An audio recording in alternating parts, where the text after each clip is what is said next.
E vamos passar agora para o nosso terceiro item, que é o núcleo da rede, onde a gente vai falar um pouco sobre comutação de pacotes, comutação de circuitos e de estrutura de rede. Então, até agora a gente falou da borda da rede, né, da onde ficam os hospedeiros, os sistemas finais. Vamos falar um pouco agora sobre o núcleo da rede, a malha de roteadores interconectados que fazem essa conexão aqui entre os hospedeiros, né, que estão nas várias partes aí da rede. Então, nós temos, para poder fazer essa interconexão, temos comutação de pacotes, onde os hospedeiros quebram as mensagens da camada de aplicação em pacotes e encaminham esses pacotes de um roteador para o próximo roteador através dos enlaces que existem no caminho entre a origem e o destino. Tá? Então, imagina a origem aqui, esse pacote vai, né, esses pacotes vão passar por vários roteadores até eventualmente chegar, por exemplo, a esse destino. Então, cada pacote ele vai ser transmitido na capacidade total do enlace que existe aqui entre as conexões, tá? Porque você transmite os pacotes um a um, né? Cada pacote de uma vez vai ser transmitido aqui entre um enlace e o outro. O núcleo da rede ele tem duas funções chaves, duas funções principais, que são o roteamento e o encaminhamento. O roteamento ele vai determinar a rota de uma origem até o destino que deve ser tomada por pacotes. Isso é produzido por algoritmos de roteamento. São eles que vão montar uma tabela que vai dizer para onde que um pacote deve ser encaminhado dentro de um roteador de acordo com o destino dele, de acordo com uma informação aqui que eu dou o endereço de destino dele, o prefixo dele e tudo mais. Tá? Já o encaminhamento consiste em pegar um pacote que chegou para uma entrada, por exemplo, esse pacote aqui chegando para esse roteador, consultar aqui o endereço dele e ver, esse pacote tem que ir para a saída 2. Então, pegar ele dessa entrada e botar nessa saída que é a 2. Tá? Se fosse um pacote com esse endereço, iria para 1. Se fosse com esse endereço, iria para 3. Então, isso é o encaminhamento. Então, são duas tarefas diferentes. O roteamento ele pode ser produzido considerando informações, inclusive, de outros roteadores, de saber o que é alcançável a partir de cada roteador. Então, você tem algoritmos que calculam o roteamento. Em geral, o roteamento ele é feito via software, né? Ele calcula aqui as rotas e monta essa tabelinha. Essa tabelinha daí ela é colocada em hardware para poder fazer o encaminhamento bem rápido aqui no roteador, né? Chegou um pacote, ele já consulta ali e já bota na saída rapidinho para não perder tempo de processamento, né? Então você tem essas duas funcionalidades que são complementares, né? Uma depende da outra, mas são duas coisas diferentes. Uma coisa é fazer o roteamento, né? Criar aqui as rotas, computar as rotas e definir as saídas.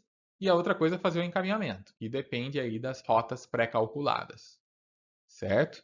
Então, assim, fazendo uma analogia, roteamento é quando você está planejando uma viagem. Você vai, pega o mapa, né? Abre lá o Google Maps, hoje em dia, né? E vê, fala, bom, tem aqui vários caminhos que eu posso tomar, esse aqui é mais rápido, esse aqui tem mais trânsito, esse aqui o pedágio é mais caro, e aí eu vou lá e defino a rota que eu quero fazer. Então, isso é o roteamento, né? Definir a rota que eu quero fazer. O encaminhamento é você pegar cada trecho dessa estrada, né? Desse caminho que você definiu e ir passando por ele. Tá? Isso é encaminhamento. Tá? Então, são funções aí complementares e muito importantes em redes de computadores.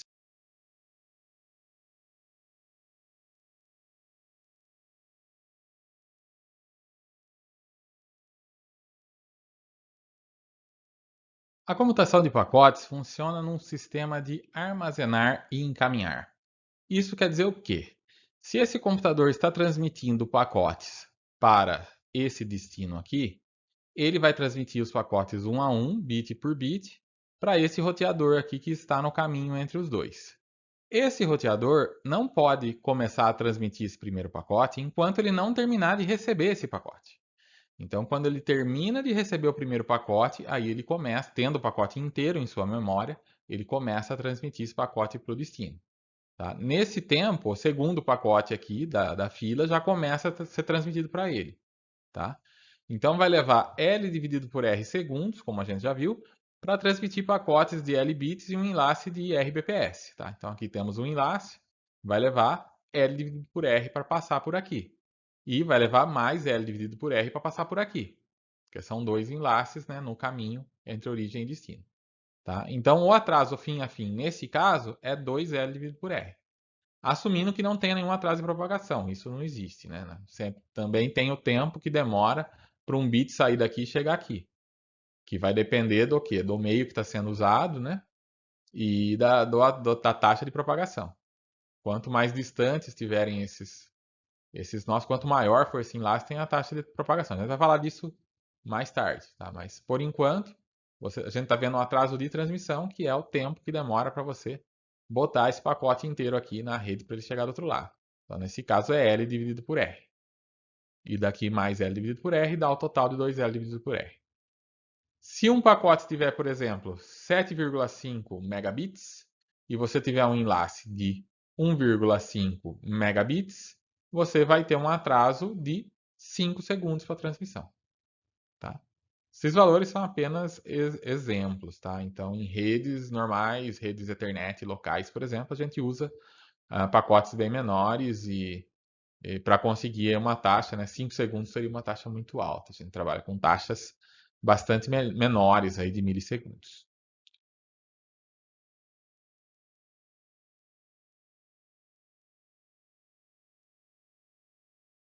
Aí nós temos o primeiro problema que pode acontecer na transferência de pacotes, né? Vamos supor que pacotes estão chegando aqui para um determinado roteador, através dos enlaces dele, numa taxa maior do que a que ele consegue botar esses pacotes para serem transmitidos. Tá? Então vamos supor, aqui tem um enlace de 100 megabits por segundo, e aqui também. Mas esse enlace de saída tem só 1,5 megabits por segundo. É uma situação bastante comum, né? Às vezes a gente tem uma rede local rápida, mas a nossa conexão com a internet não é tão rápida. Então, você acaba tendo um gargalo aqui. Então, o que vai acontecer? À medida que esses pacotes vão chegando, eles vão sendo enfileirados aqui. Então, vai ter um atraso por conta da fila. O atraso do tempo que eles perdem na fila para poder ser transmitido. E se acontecer, aqui tem um buffer, né, que vai armazenar esses pacotes em memória até que eles possam ser transmitidos. Mas se acontecer desse buffer encher, aí os pacotes que chegarem vão ter que ser eliminados, vão ser jogados fora e vão ser, né, no caso, perdidos, derrubados. Né? No inglês usa-se o verbo drop para falar desses pacotes. Né? Então, eles são derrubados porque não tem espaço para eles aqui no buffer. O que vai acontecer nesse caso? Aí vai depender dos protocolos que estão sendo usados. Né? Ele pode ser descartado de vez, ou ele pode, o hospedeiro aqui pode perceber essa perda e enviar o pacote de novo. Tá? Mas isso não vem ao caso agora. O importante é que ocorrem filas eventualmente, e se a fila encher, vão ocorrer perdas. A comutação de pacotes não é a única forma de fazer transmissão de dados numa rede. Existe uma outra forma alternativa, e até mais antiga, que é a comutação de circuitos. Na comutação de circuitos, você tem os recursos alocados fim a fim. Então, antes mesmo de você começar a transmitir os dados, você precisa configurar essa conexão. Então, vamos supor, esse computador quer conversar com esse. Ele precisa pedir para esse comutador, que vai pedir para esse, e vai confirmar aqui essa conexão antes de começar a transmissão. Então, vai demorar um pouco mais porque a configuração precisa ser feita, a configuração da conexão. Por outro lado, uma vez que essa conexão está realizada, ele pode usar isso daqui sabendo que aquela taxa de transferência está reservada para ele. Então não tem perigo de congestionamentos, alguma coisa do tipo. Então você tem um desempenho garantido. Né? Porém, acontece também o inconveniente de que se uma parte do segmento está aqui, uma parte desse enlace é alocado para essa conexão, mesmo que os outros aqui estejam ociosos, você não pode utilizá-los, né? Porque ele está limitado aí ao que foi reservado. Né? Então tem a vantagem e tem a desvantagem. Né? Você tem um comportamento mais previsível, garantido, porém você não usa plenamente o enlace, porque senão você não poderia permitir outras conexões aqui, né? Esse tipo de comutação é bastante usado, né? Foi bastante usado na telefonia tradicional. Hoje a própria telefonia, as empresas de telefonia também usam comutação por pacote, principalmente em rotas mais distantes, para aproveitar melhor a largura de banda.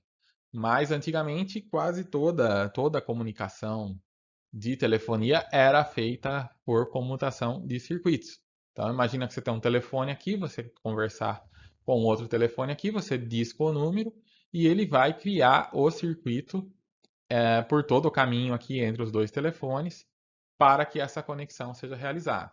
Então, entre o tempo de você terminar de digitar o número lá, ou discar o número, e o telefone começar a chamar o da ocupado, é o tempo de configuração aqui, tá? Então ele vai demorar um pouquinho, esse tempo é o tempo que está sendo configurada a chamada. A hora que você ouviu o toque lá que está chamando o telefone é porque essa configuração já foi completada, já tem um circuito criado. E assim que a pessoa atender, você vai conseguir falar com ela. Se der sinal de ocupado, é porque ou o próprio terminal está ocupado, ou é porque não foi possível construir aqui, né? Estava tudo ocupado aqui, eventualmente. Uh, as linhas aqui poderiam ser usadas e daí você não conseguiu a ligação, tá? Então, nesse caso da comutação de circuito, toda a complexidade acaba ficando nos computadores. São eles que vão ter que configurar essa conexão. E isso é propositalmente assim, porque o que tinha aqui na ponta, no caso da telefonia, eram telefones, eram equipamentos muito simples, não eram smartphones. Eram equipamentos que tinham muito pouca eletrônica. Tinha lá um microfone, um alto-falante e um disco. E o disco, a função deles, né? Vocês talvez nem tenham usado o telefone de disco, que já é algo antigo, mas quando você girava o disco, o que o disco fazia era gerar alguns pulsos na linha, né? Ele conectava e desconectava a linha para que o comutador aqui entendesse qual era o número. Então, quando você discava lá o número 5, ele dava 5 pulsos de uma vez só aqui para o computador entender. Olha, ele quer o primeiro número aqui que ele está querendo é o 5. Aí ele diz que outro número vem. Então, né, toda a inteligência acabava estando aqui no computador, que não só ia entender aqui o número que ele queria ligar, mas também fazer essa conexão. E era uma conexão aí que ficava, né, dedicada até acabar essa ligação. Então, as primeiras redes, né, foram pensadas comutando circuitos também. Mas depois surgiram as redes comutadas a pacotes aí por vários pesquisadores, principalmente num esforço, a conexão, uma das redes precursoras da internet foi feita com base em pacotes por ser um esforço pensando em tempos de guerra. Porque numa eventual guerra, se você ataca a infraestrutura do país, você corta a comunicação, né, é um grande passo para ganhar uma guerra, né, acabar com a comunicação do adversário. E redes comutadas por circuito tinham esse problema. Se você ataca aqui esse comutador, você interrompe a conexão e ela não se recupera. Já na comutação de pacotes, como você pode ter várias rotas, se um roteador cai, as rotas são recalculadas para não usar aquele roteador. Desde que tem um outro caminho, elas acabam passando a usar um novo caminho.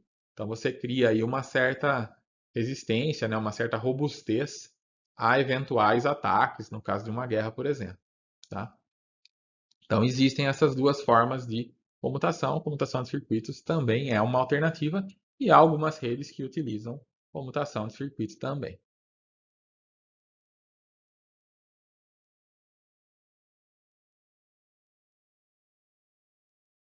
Uma vez que você esteja usando comutação de circuitos, você precisa ter alguma forma de dividir ali o espectro, dividir o meio físico que você está usando para poder ter várias conexões passando por ele ao mesmo tempo. Então, uma forma de fazer isso é a divisão por frequência. Então, vamos supor que você tem essa faixa de frequências aqui para usar. E você quer atender 4 usuários ao mesmo tempo. Então, o que você faz? Divide esse espectro de frequência aqui em 4 e cada usuário vai usar a sua frequência. Um não usa a frequência do outro e assim você tem garantido aí a frequência de cada um, garantido o circuito de cada um de uso exclusivo. Então, isso é uma forma de fazer. Isso aqui era feito, por exemplo, na telefonia tradicional. Quando os primeiros celulares foram criados, lá, os celulares analógicos, e você ia fazer uma ligação, ele pegava lá uma frequência que estava disponível e aquela frequência era alocada para ele e ele transmitia aqui a voz de maneira analógica. Na primeira geração não existia nenhum tipo de codificação, né? Era totalmente analógico. Transmitia aqui dentro daquela faixa de frequência. Por isso que era muito fácil você, inclusive, interceptar, né? Porque se você tivesse um rádio que conseguisse sintonizar nessas frequências aqui, você simplesmente sintonizaria em uma frequência que está sendo usada e você conseguia ouvir a conversa normalmente, né? Tinham aparelhos de telefone que, inclusive, tinha lá alguns códigos especiais para você fazer ele entrar em modo de busca e conseguir achar frequências que estivessem sendo usadas. Uh, Muita gente que tinha aparelhos de rádio de VHF, por exemplo, podiam usar lá um conversor de UHF daqueles que eram usados na televisão para poder sintonizar faixas mais altas e com isso sintonizar aparelhos de celular. Essa era também uma forma de fazer. Então, isso tudo por quê? Porque a divisão era simplesmente por frequências e porque não havia nenhuma codificação. Dividir por frequência é algo que é feito, inclusive, até hoje na telefonia, né? Só não é mais analógico, agora é digital e tudo mais.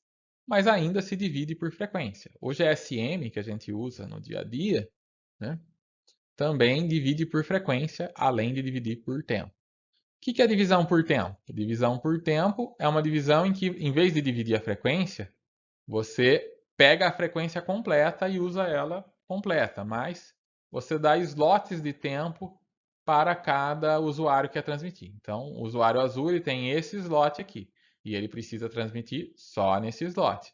Os outros slots são dos outros usuários, ele não transmite. Então, todo mundo transmite na sua vez. Usa o link plenamente, mas tem um tempo determinado. Isso já foi usado, é usado na telefonia, né? Começou a ser usado na telefonia de segunda geração, tinha lá o padrão TDMA, era derivado aqui do TDM. Então você tinha divisão. Ah, mas isso quer dizer que a pessoa só fala no seu slot aqui, ia ficar picadinha a ligação?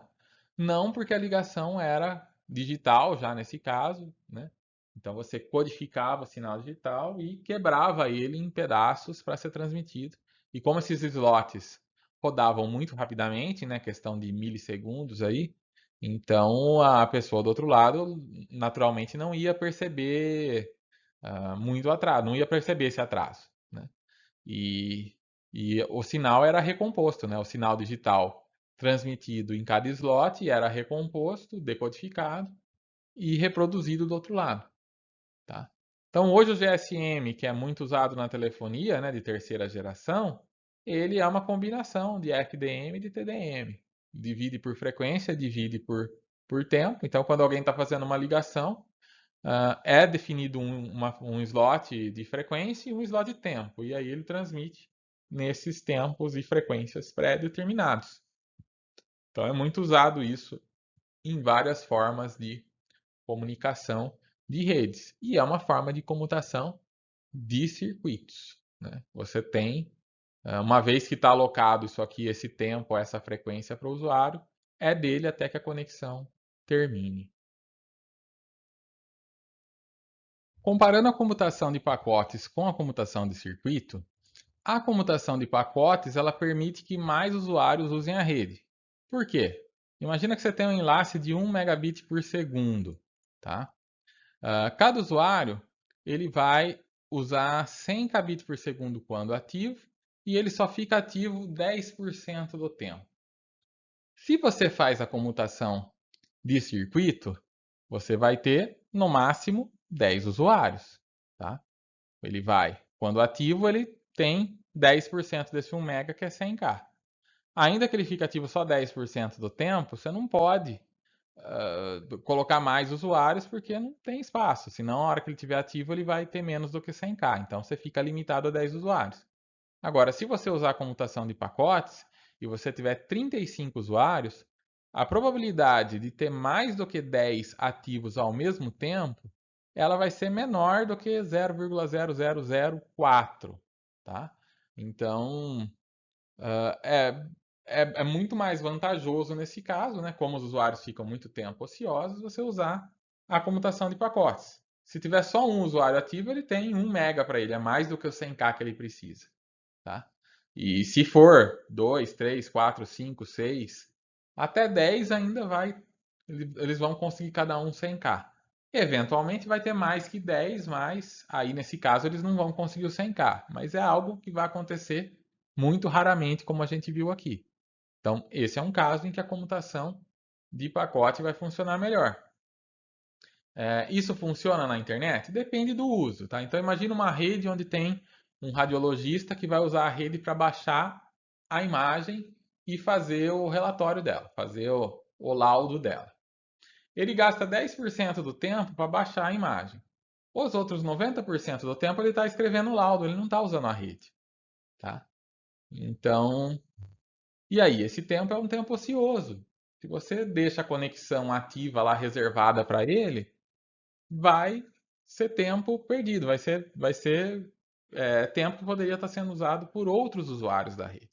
Então, é um caso onde a comutação de pacotes é mais vantajosa. Na telefonia, já não é tão vantajoso assim, mas eventualmente, se tiver uma pausa na conversa, você também pode explorar, né, esse tipo de comutação de pacotes, a compressão. Quando a gente usa uma chamada por VoIP, por exemplo, né, você tem lá uma taxa que varia. Se você está falando na conexão, você está, na hora que comprime aquilo ali, vai dar um, uma quantidade maior de bits, porque você está falando. Agora, no momento em que você faz uma pausa, na hora que você comprime isso para transmitir, vai ser menos bits. Então, vai usar menos da rede. Então, a comutação de pacotes funciona até mesmo para voz. E na maioria dos casos na internet, né, pensa todo o tempo que você está usando a internet. Você está lá acessando um site. Você baixou o site, você está lá carregando a página, você está usando a rede ativamente. Acabou de baixar o site, você está lendo o conteúdo, esse uso já, né, se for só isso que você está fazendo na rede, você já não está mais usando a rede, já está uma conexão ociosa.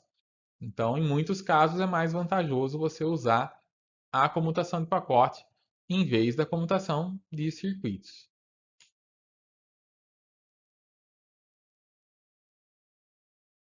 Bom, então, dadas todas essas vantagens que eu disse que a comutação de pacotes tem, isso quer dizer que a comutação de pacotes é a grande vencedora? Não, na verdade não é bem assim. Quer dizer, ela é ótima para dados em rajada, que é o que a gente normalmente usa na rede, né? Você acessa uma grande quantidade de dados e depois você passa um tempo com um consumo menor. E aí você usa um consumo maior, né? Então, mesmo que você tenha uma internet intermitente, tem lá um momento que você está acessando alguma coisa, está assistindo um filme, tá fazendo. Depois você parou de usar, desligou ali a máquina, a rede ficou ociosa. Então, a computação de pacotes funciona bem para dados em rajada. E ela é mais simples e não tem a configuração de chamada. Não precisa configurar uma conexão antes de começar a transmitir os dados. Porém, ela tem algumas desvantagens também, que é a possibilidade de congestionamento excessivo, que causa atraso e perda de pacotes. E isso vai ser especialmente visto quando você tem uma rede que tem muitos usuários para pouca largura de banda, né? Então, vocês já devem ter percebido isso. Na Unesp já não tem mais tanto esse problema depois que aumentou o enlace, né? Colocaram uma taxa, uma largura de banda maior no enlace, no nosso enlace de saída. Mas antes a gente tinha um enlace menor, um enlace de 100 mega, que era baixo, né? Então, quando nos horários em que estava tendo aula e todo mundo usando ali a rede ao mesmo tempo, a gente observava alguma lentidão. Por que que isso acontecia? Porque a comutação de pacotes tem essa desvantagem. Se tem muita gente usando e a largura de banda é baixa, né, na hora que divide sobra muito pouco ali para cada um, muito usuário ativo ao mesmo tempo, fica ruim. Mas não era ruim o tempo todo, né? Era ruim nos horários de pico, o horário que está tendo, todo mundo está em aula, né? Se você fosse de fim de semana, feriado, aí já não tinha muito tráfego. Então, a comutação de pacotes ela tem esse inconveniente. Nos horários de pico pode ser que, se você não tem uma largura de banda considerável, ela pode ter problemas para atender todo mundo de maneira razoável. E aí você precisa de protocolos para transferência de dados de maneira confiável, controle de congestionamento. Então, temos isso, né? O protocolo TCP, que a gente vai ver para transporte, ele tem um controle de congestionamento bastante rígido. Por isso que quando você vai baixar um arquivo, você vê que às vezes a velocidade oscila, ele começa a baixar mais rápido, aí diminui, depois ele começa a aumentar de novo. De repente, se tinha alguém usando a rede, para de usar, ele aumenta. Se chega outra pessoa usando a rede, ele diminui. Isso é o controle de congestionamento em ação. Ele consegue controlar, né, para você não ficar perdendo muito pacote, senão você perderia muitos pacotes, teria que fazer muitas retransmissões. Então ele se autoajusta, ele vai vendo que a rede está congestionada, vamos reduzir o tráfego aqui, vamos mandar menos pacotes para ter menos perda. Então você precisa ter esse tipo de controle na computação de pacotes. E isso exige máquinas mais inteligentes, né? Por isso que a computação de pacotes é mais adequada para computadores, para equipamentos que têm um poder de processamento maior, para eles poderem lidar aí com essa questão de controlar congestionamento e tudo mais. Você pode oferecer um comportamento semelhante a circuitos usando computação de pacotes? Dá para fazer isso? Tem algumas formas de fazer isso. Não é um problema resolvido, não é fácil. É um dos principais problemas em redes de computadores. Se algum de vocês quiserem seguir aí na área de redes e fazer um mestrado, um doutorado nessa área, vocês vão poder, por exemplo, tratar um tipo de problema como esse. Tá? Existe lá a questão de qualidade de serviço, algoritmos que priorizam filas, que vão observar lá a fila de saída, por exemplo, de um roteador e falar, olha, esse pacote aqui é um pacote de uma aplicação de áudio e vídeo, de uma ligação do Skype, então vou dar prioridade para ele, passo ele na frente na fila. Ah, esse outro pacote que está aqui é de uma transmissão de torrent, o cara está baixando um arquivo. Isso não tem importância se atrasar um pouquinho, então eu vou e jogo para o final da fila. Esse tipo de coisa pode ser feito. Chama controle de qualidade de serviço, QoS, tem várias formas, né? Gerenciamento de fila, tudo mais.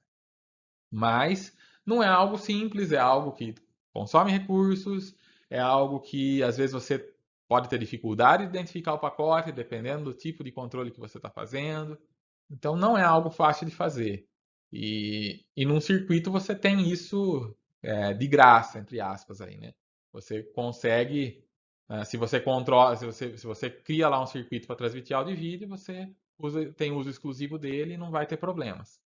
Então, é algo a se considerar. Se você está criando um novo modelo de rede e você tem que escolher entre computação de pacote e circuito, aí você pode considerar as vantagens e desvantagens de cada um. Então, a internet ela funciona num modelo de comutação de pacotes, mas né, existem muito esforço aí para tentar fazer com que ela tenha um comportamento de circuito quando isso é necessário, quando isso é conveniente. Podemos fazer analogias humanas de recursos reservados com recursos de alocação sob demanda, com computação de circuito e computação de pacote. Um exemplo, restaurantes. Tá? Então, alguns restaurantes não aceitam reservas. Você chega lá e entra na fila e come. Pega a sua comida e come. Outros restaurantes já exigem uma reserva. Tá? Qual que é mais vantajoso? Depende, né? Depende. Se é um restaurante que não costuma encher muito, não precisar de reserva é bom. Você chega, já está com fome, já vai lá, pega a comida e come, tá? É equivalente a uma rede que tem abundância de largura de banda, que aí é melhor que ela seja comutada por pacote.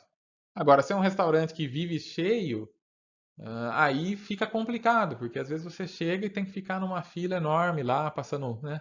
Tá com fome e tem que esperar lá 1 hora na fila, isso não é legal. Então aí convém, né, que esse restaurante seja por reserva, porque aí você reserva antes, no seu horário você vai lá e a sua mesa está preparada, tá? Isso vale para muitas coisas, tá? Corte de cabelo.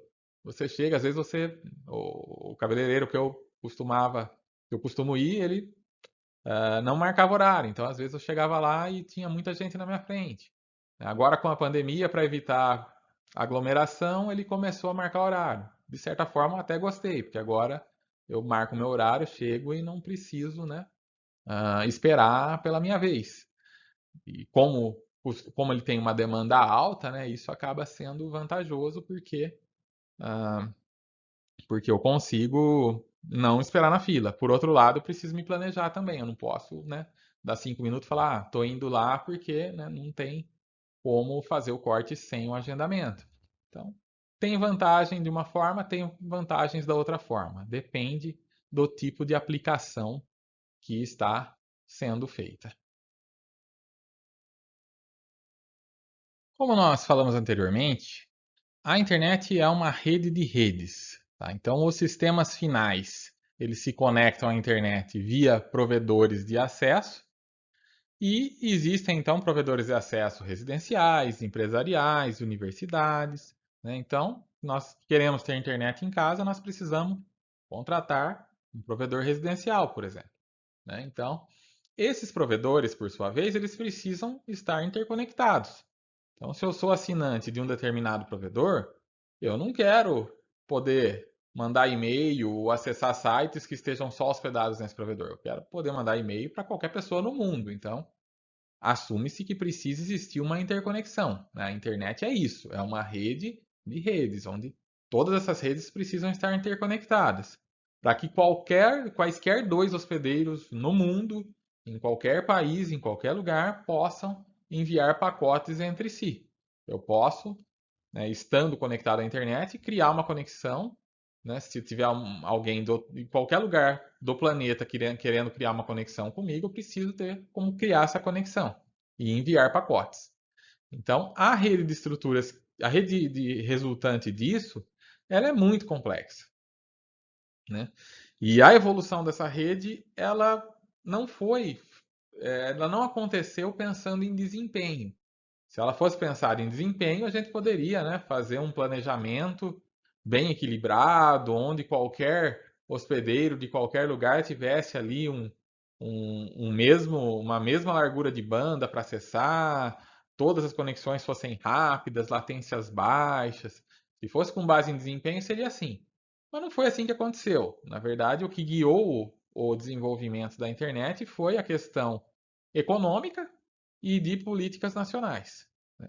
Então, econômica, por quê? Porque os provedores vão investir aonde é lucrativo. Né? Então, é por isso que grandes centros acabam tendo conexões melhores e mais opções de provedores do que cidades menores, cidades locais com uma densidade populacional menor e tudo mais. E, além disso, tem as questões de políticas nacionais também, de incentivos, inclusive governamentais, para que as redes se desenvolvessem. Então, o resultado disso é uma rede muito complexa. Não é uma rede que você consiga representar facilmente. Então, vamos usar uma abordagem passo a passo para descrever como que é a estrutura atual da internet. Então, a questão é, dado que existem milhões de provedores de acesso no planeta, como que nós podemos fazer para interconectá-los? Tá? Como que nós vamos conectar todos eles? O que vocês acham?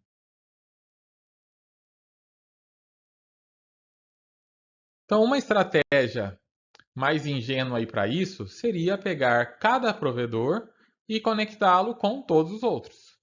Tá? Então, isso funcionaria? Funcionaria. Né? Todos os provedores conectados, quando um usuário de um provedor quer conversar com um usuário de outro provedor, tem uma conexão entre eles.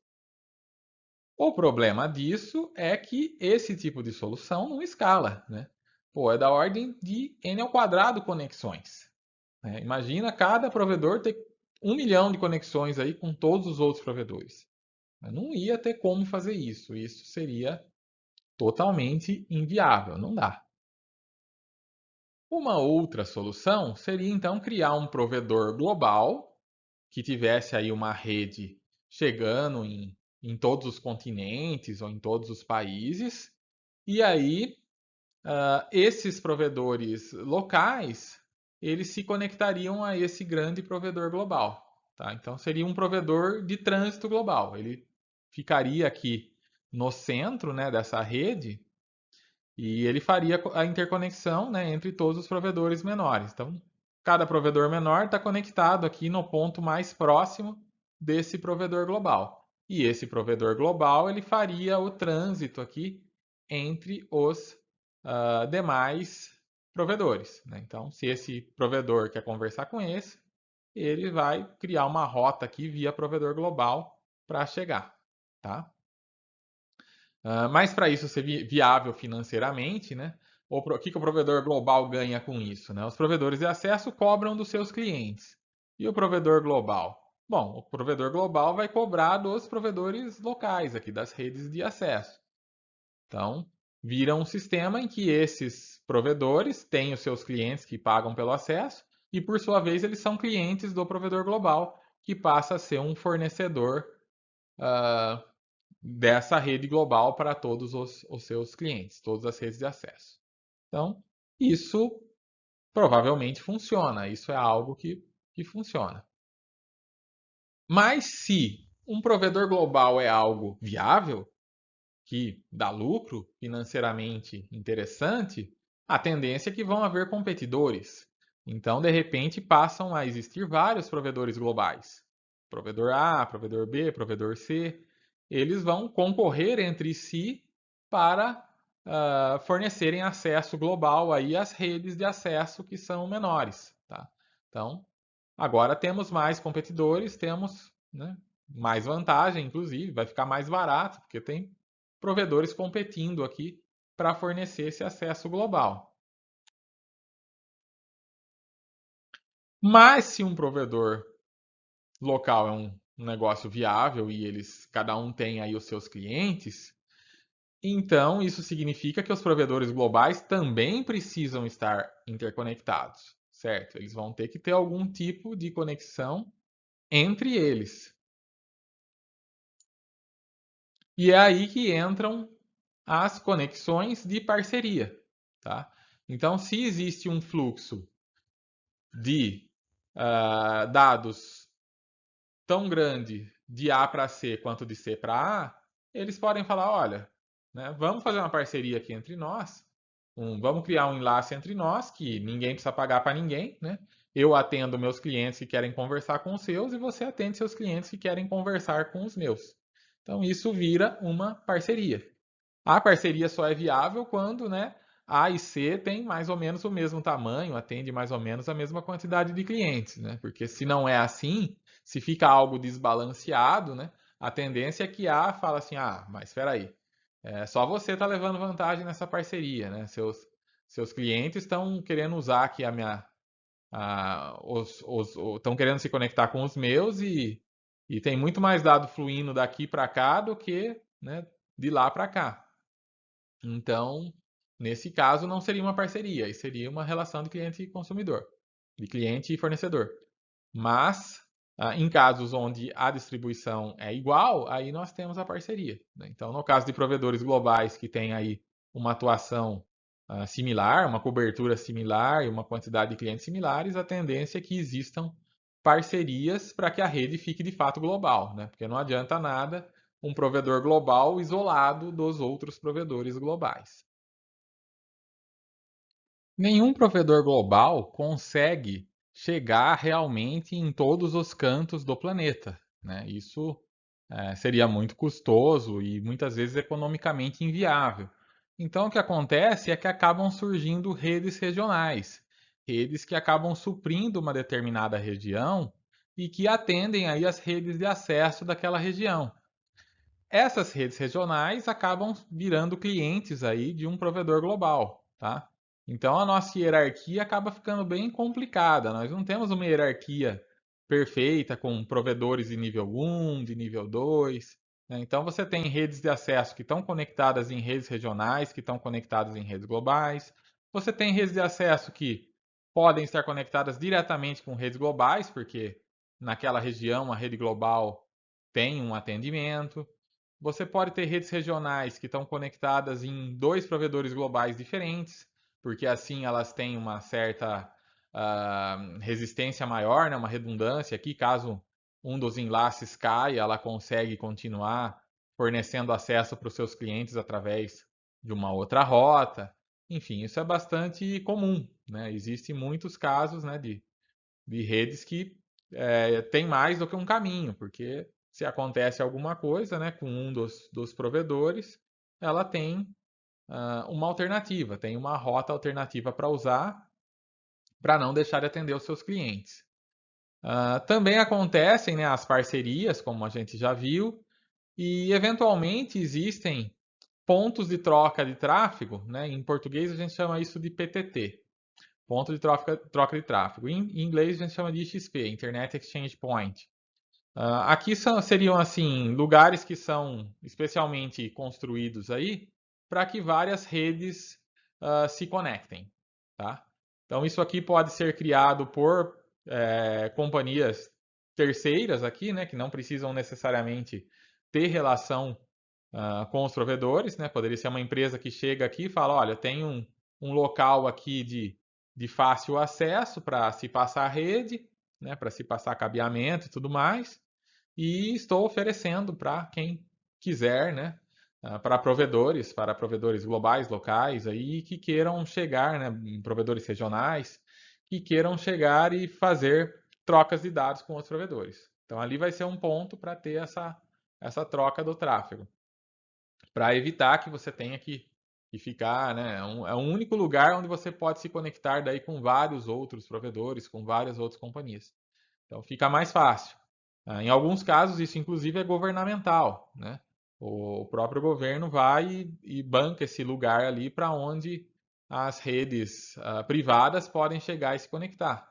Tá? Então, fica como um facilitador ali, né? Para que, né, tenha ali a infraestrutura para que as outras redes dos provedores globais, locais, regionais cheguem e se conectem. Então fica uma hierarquia bastante confusa, mas que funciona, apesar de tudo.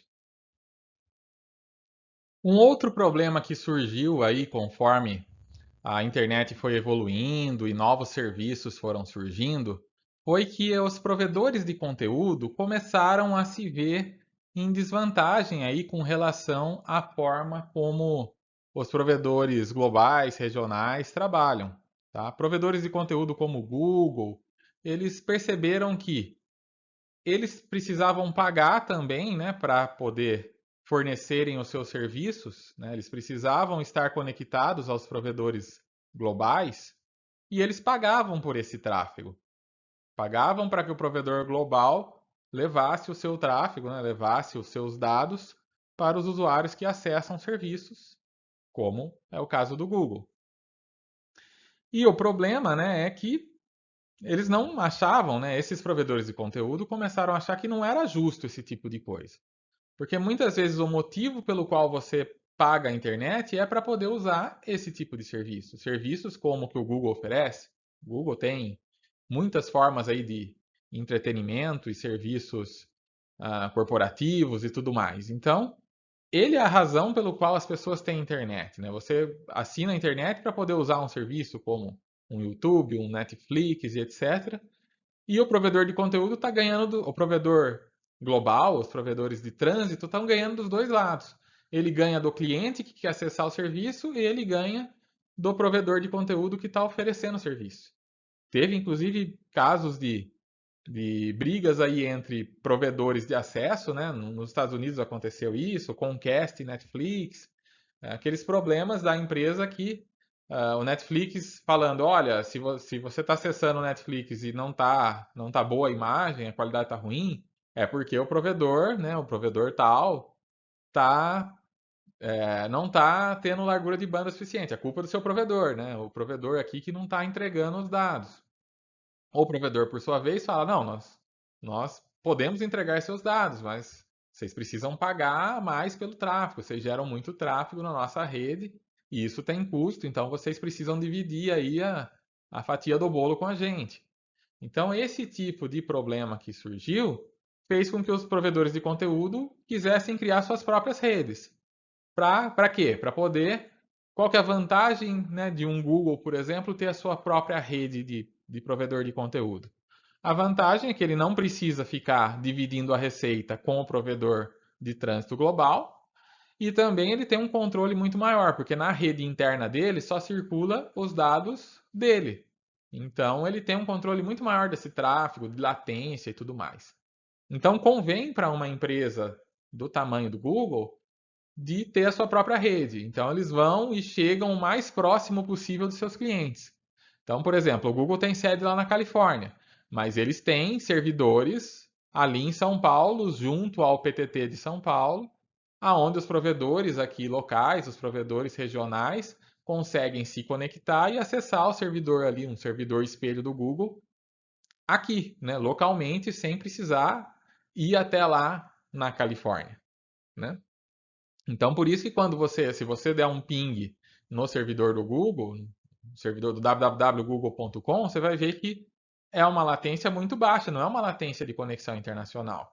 Por quê? Porque eles têm servidores aqui perto da gente. Eles têm servidores conectados ali ao PTT e eles não estão pagando trânsito para provedor global para te entregar conteúdo, porque eles estão entregando diretamente para o provedor regional, ou talvez diretamente para o seu próprio provedor de acesso. Tá? E assim eles acabam eliminando a necessidade de usar, né, tanto trânsito, né? Eles acabam chegando o mais perto possível dos seus usuários e acabam tendo um controle maior também, né, podendo oferecer uma latência menor, o que pode ser muito importante em serviços, né, como serviços como YouTube, Netflix, que precisam ali de uma largura de banda alta, né, para funcionar e que às vezes o provedor global pode não garantir essa largura necessária, né? E ele acaba chegando mais perto do cliente e tendo então uma melhor qualidade. Tá? E aí fica um pouco mais confusa ainda a estrutura, porque além dos provedores globais, regionais, locais e PTTs e tal, você tem a rede do provedor de conteúdo que acaba chegando e conectando aqui também, formando uma hierarquia ainda mais confusa, como a gente está observando. Então, a estrutura da internet hoje é algo mais ou menos assim, tá? Você tem provedores de nível 1, nível mais alto, tem ali mais ou menos uma dúzia deles. Não existe nenhuma entidade que diga, você é provedor nível 1, você não é, tá? Quem que faz parte desse grupo? Normalmente dizem que é assim, se você precisa perguntar se você faz parte do grupo é porque você não faz, né? Então, esses provedores de nível 1, eles sabem quem eles são e eles vão lá e fazem parceria com os outros provedores de nível 1. Quem não é nível 1 é cliente de alguém que é nível 1, né? E aí são os regionais e os de acesso que precisam pagar aí para ter o trânsito com o provedor de nível 1. Ou, no caso de acesso, para ter trânsito com o regional que tem trânsito com o nível 1. E na mesma linha aqui do nível 1 tem os provedores de conteúdo, como Google e tantos outros, que também têm as suas redes globais ou redes internacionais aí que conseguem um alcance, às vezes, tão grande quanto os de nível 1.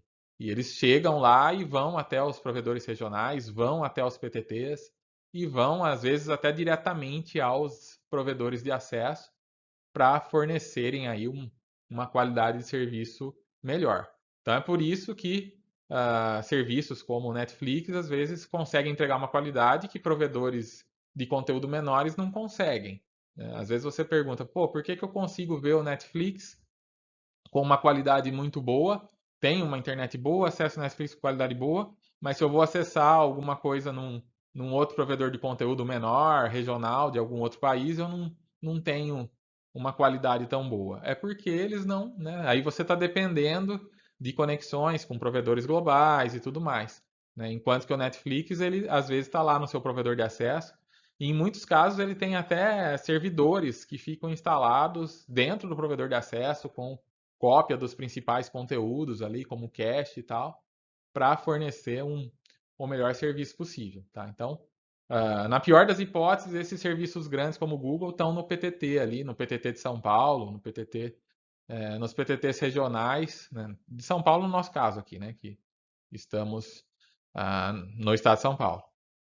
Mas temos PTT em São Paulo, em Campinas, em Americana, e esses provedores eles tentam chegar o mais próximo possível, né, para entregar os conteúdos aí para os seus clientes. Então, provedores comerciais de nível 1 temos essa Level 3, Sprint, a AT&T, NTT, todos eles têm cobertura nacional e internacional. Então, esses são os nível 1. E tem os provedores de conteúdo, onde entra Google, e então são redes privadas que conectam seus data centers, frequentemente ignorando os provedores de nível 1. Tá? E tem, inclusive, provedores de conteúdo, como a Akamai, né, que alugam aí os seus serviços, né, para outros provedores de conteúdo que queiram fazer a sua distribuição. Então, tem um provedor de conteúdo que não é tão grande assim, não posso investir em infraestrutura tão grande, mas também não posso pagar tanto para um provedor de nível 1, eu posso contratar serviços que já têm aí servidores espalhados pelo mundo para diminuir um pouco a necessidade de trânsito do meu serviço, certo? Então, a estrutura da internet hoje é algo mais ou menos assim, com uma hierarquia um tanto bagunçada, mas que funciona. Então, aqui, por exemplo, temos a rede da Sprint, que é um provedor de nível 1, a rede da Sprint nos Estados Unidos, né? Então, ela tem aqui os seus vários pontos de presença, tá? Então, todos esses pontinhos aqui, com esses pontinhos vermelhos cercados de preto, são os pontos de presença onde outros provedores menores, podem chegar e fazer a conexão com eles, tá? Então, vocês podem ver que eles têm, né, uma presença bem grande nos Estados Unidos inteiro, principalmente nas regiões aqui, que são as regiões mais densas aqui, né, e mais importantes do ponto de vista de indústria e tudo mais, né, que é a região de New York e a região aqui da Califórnia, né? Eles têm bastante presença aqui, mas também tem presença em outros estados menos populosos, tem presença nos Estados Unidos inteiro, na verdade. Sobre ainda os pontos de troca de tráfego, um site muito interessante que nós temos no Brasil é o XBR, que ele agrega informações aí sobre todos os pontos de troca de tráfego do Brasil. Tá? E aqui a gente tem então a lista deles e o quanto de tráfego que eles estão trafegando atualmente. Tá? Então, ó, se você observar aqui no total, olha, são um máximo de diário, né? Do último dia, do momento em que eu estou gravando aqui esse slide, esse aqui é o diário, tá? O movimento diário. Vocês podem ver que ele aumenta aqui no horário da noite, né? No horário a partir das 17 horas, com um pico por volta de 21 horas, e depois ele começa a cair. De madrugada ele é bem baixo, e no outro dia de manhã ele começa a subir novamente, né? Então, é interessante observar que o ponto máximo de, de consumo de tráfego antes era no horário comercial e hoje não. Hoje é no horário nobre, né? No horário que as pessoas estão ali em casa, né? Ó, o horário das 21 horas é o horário que as pessoas estão provavelmente consumindo conteúdo de provedores de filmes, séries, né? Como Netflix, Amazon Prime, esse tipo de coisa, né? Então, mudou o horário de pico, que antes era o horário comercial, passou a ser o horário em que o horário de lazer das pessoas, tá? Então, isso é algo que dá para observar aqui no tráfego agregado. Isso é o tráfego agregado do país inteiro dentro dos PTTs, tá? Então, algo em torno, numa média de 10 terabits por segundo, tá? 10.15 aqui, chegando ao máximo de 13. E você consegue ver também por PTT, tá? Por cada PTT. O de São Paulo é o maior deles, né? Só ele aí 7.60 teras. Rio de Janeiro, segundo maior, depois Fortaleza, Porto Alegre, Curitiba, Brasília, Salvador. Na região nossa temos aqui Campinas, tá? E assim vai, tá? Então tem vários aí PTTs. Temos um em São José dos Campos também, né? Também no estado de São Paulo. E, enfim, são os pontos aonde os provedores regionais, locais e provedores de serviço trocam o seu tráfego. E ali você consegue aferir, então, quanto que está passando. Tem muitas estatísticas interessantes nesse site. Temos, por exemplo, o tráfego agregado semanal, o mensal e esse anual aqui. Olha aqui como é interessante. A gente consegue ver o incremento que ocorre justamente quando começa o isolamento da pandemia, né? Você tem um tráfego que é crescente, né? Ele sempre foi crescente, mas você vê que tem um crescimento moderado e de repente, ali em março, quando começa o isolamento e começa as pessoas a trabalhar em home office, assistir aula online, de repente tem um incremento aqui. E esse incremento só não foi maior porque a maioria dos provedores de conteúdo passando aí por Netflix, por Amazon Prime e tudo mais, eles reduziram a qualidade do streaming que eles entregam para não aumentar muito essa demanda, porque eles sabiam que a infraestrutura não ia aguentar, né, um incremento tão grande de repente. Então hoje você no Netflix, por exemplo, um filme em 4K ele chegava a 15 megabits por segundo, hoje ele só chega a 8, 7 ponto alguma coisa. Está entregando metade da qualidade só, tá? É perceptível? Para algumas pessoas sim, para outras não. Mas foi a solução que eles encontraram para não saturar não só a infra deles, né, mas a infra dos provedores também. Por quê? Porque teve realmente esse incremento aqui, né, por conta da pandemia, por conta do isolamento social. E ao longo dos anos a gente vê realmente que existe um incremento, né? Se você pegar aqui 2014, 2015, 2016 e vai seguindo, né? Pô, de 2020 para 2014, né, aumentou uma ordem de grandeza aí já, né? Então, realmente o incremento no consumo de banda aumentou muito e tende a aumentar ainda mais. E esse site traz muitas informações relevantes e interessantes aqui para nós.